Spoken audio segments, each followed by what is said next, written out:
A semantic element morning to viewers. This is Saurabh from Wapinstitution. In this whole video, we are just going to show you that what is semantic element and how to use semantic elements. So let's achieve in Hindi language. Guys, ये CSS का chapter 9 है जिसमें हमें semantic elements for CSS को पढ़ना है.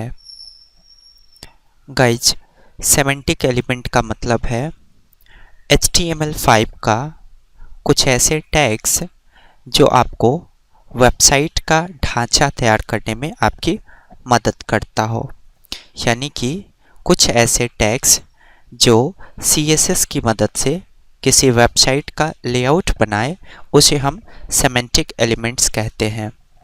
As a definitions हमने यहाँ पे डिफाइन किया है. Semantic element means the predefined block level tags of HTML5. Block level tag का क्या मतलब है, इसको अचीव करते हैं.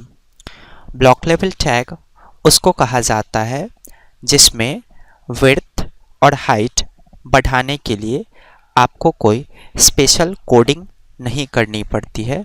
उन्हें हम ब्लॉक लेवल टैग्स कहते हैं. Block level tags perfectly scale होते हैं किसी भी डिवाइसेज पे और उन्हें डायमेंशनली किसी भी शेप में कन्वर्ट करना बहुत आसान होता है. ब्लॉक लेवल टैग्स उन्हें भी कहते हैं जिनसे हम अलग अलग तरह के शेप्स बना सके. जैसे मैंने यहाँ पे कुछ शेप्स बनाया है जिसके अंदर हमने राइट किया है सेमेंटिक एलिमेंट्स फॉर CSS. अगर मैं ऐसा शेप बनाना चाहूँ तो मुझे सेमेंटिक एलिमेंट्स की आवश्यकता होगी. तो बेसिकली सेमेंटिक एलिमेंट्स वही होते हैं जो by default block level tags होते हैं, जिनमें ब्लॉक लेवल का फीचर्स होता है, यानी कि जिनको किसी भी रूप में कन्वर्ट करना बहुत आसान हो. उन्हें आप ब्लॉक लेवल टैग्स कहो या सेमेंटिक एलिमेंट्स कहो, बात एक ही है. क्लियर? और ये सारे टैग्स HTML5 के हैं. ओके, सो हमने आपको बताया था कि अगर आप CSS से वेबसाइट बनाना चाहते हो तो CSS को आप HTML5 के साथ इंटीग्रेट करोगे. दैट मीन्स आप जब भी वेबसाइट बनाओगे तो उस वेबसाइट का अगर आपको लेआउट तैयार करना है तो उसके लिए आप HTML5 का सेमेंटिक एलिमेंट्स का उपयोग करोगे. गाइज, लेआउट का मतलब होता है एक वेबसाइट का ढांचा. मीन्स आपके वेबसाइट का फ्रेम, कि आपका वेबसाइट फ्यूचर में किस तरह का दिखेगा, उसका क्या फ्रेमवर्क होना चाहिए, उसका रंग रूप कैसा होगा, उसी को हम लेआउट के नाम से जानते हैं. तो किसी भी वेबसाइट को बनाने के लिए सबसे पहले मुझे लेआउट बनाना होता है. तो उस तरह के लेआउट को अगर मैं बनाना चाहूँ CSS की मदद से, तो सबसे पहले मुझे सेट करना होगा HTML5 के कुछ टैग्स जिसको मैं कहूँगा सेमेंटिक एलिमेंट्स या ब्लॉक लेवल एलिमेंट. क्लियर? यहाँ पे कुछ pre defined block level elements या सेमेंटिक एलिमेंट्स है जिनको आप काइंडली नोट कर ले. सबसे पहला डिफ एलिमेंट. ये एक पेरेंटल एलिमेंट है. इसका उपयोग हम कहीं भी किसी भी रूप में कर सकते हैं. बेसिकली एक वेबसाइट में 99% डिफ एलिमेंट का यूज़ किया जाता है. डिफ एलिमेंट की मदद से हम किसी भी तरह के शेप्स को आसानी से बना सकते हैं. क्लियर? डिफ एलिमेंट एक ऐसा पेरेंटल एलिमेंट है जिससे हम पूरे वेबसाइट के लेआउट को एक बार में एक्सट्रैक्ट कर सकते हैं. क्लियर? तो बेसिकली एज अ डेफिनेशंस हमने डिफाइन किया है, defines any type of content. किसी भी प्रकार के कंटेंट को आप डिफाइन करने के लिए डिफ एलिमेंट का उपयोग करोगे. क्लियर? हेडर. बेसिकली अगर आप अपने वेबसाइट के हेडिंग्स को इंडिकेट करना चाहते हो, सपोज करें कि आप किसी कंपनी का वेबसाइट बना रहे हो, तो उस कंपनी के वेबसाइट में हेडिंग्स क्या हो सकता है? उस कंपनी का नाम, उस कंपनी के वेबसाइट का नाम, उस कंपनी का एड्रेस या उस कंपनी का लोगो. तो इस तरह के इंफॉर्मेशंस को अगर आप वेबसाइट में डिफाइन करना चाहते हो तो उसके लिए हेडर टैग्स की हमें आवश्यकता होती है. क्लियर? नैव. आप इसे नैव भी बोल सकते हो या नेविगेटर्स भी बोल सकते हो. Defines menu content of any website. कोई भी वेबसाइट का जो मेन्यूज़ आप देखते हो, जैसे वेबसाइट के अंदर जितने भी इंफॉर्मेशंस होते हैं वो इंफॉर्मेशंस यूजर को आसानी से प्राप्त हो, इसलिए उनको कैटेगराइज्ड कर दिया जाता है मेन्यू के रूप में। तो उन मेन्यूज़ का कोडिंग हम नैव टैग के अंदर करते हैं। क्लियर? तो किसी भी वेबसाइट का मेन्यू नैव टैग से ही डिफाइन किया जाता है। ओके।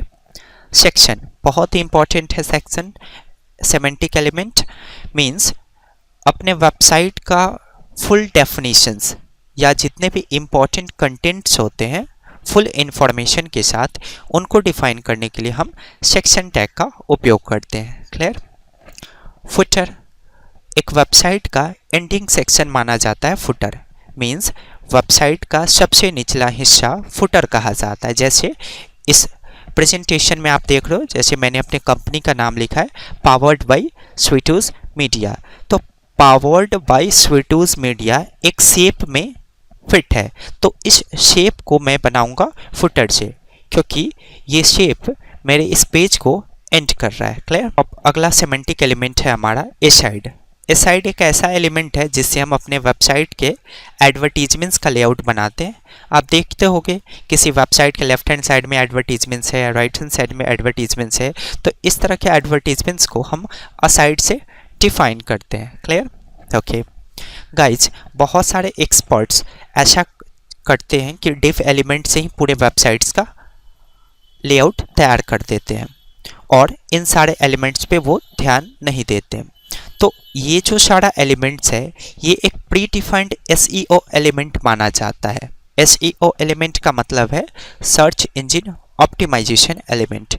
मीन्स अगर आपने वेबसाइट बनाया तो वो वेबसाइट ऐसे ही गूगल के सर्च इंजन में प्रोवाइड नहीं होती है, उसके लिए हमें स्पेशल कोडिंग करना पड़ता है जिससे गूगल हमारे वेबसाइट के कंटेंट को सर्च कर पाता है। क्लियर?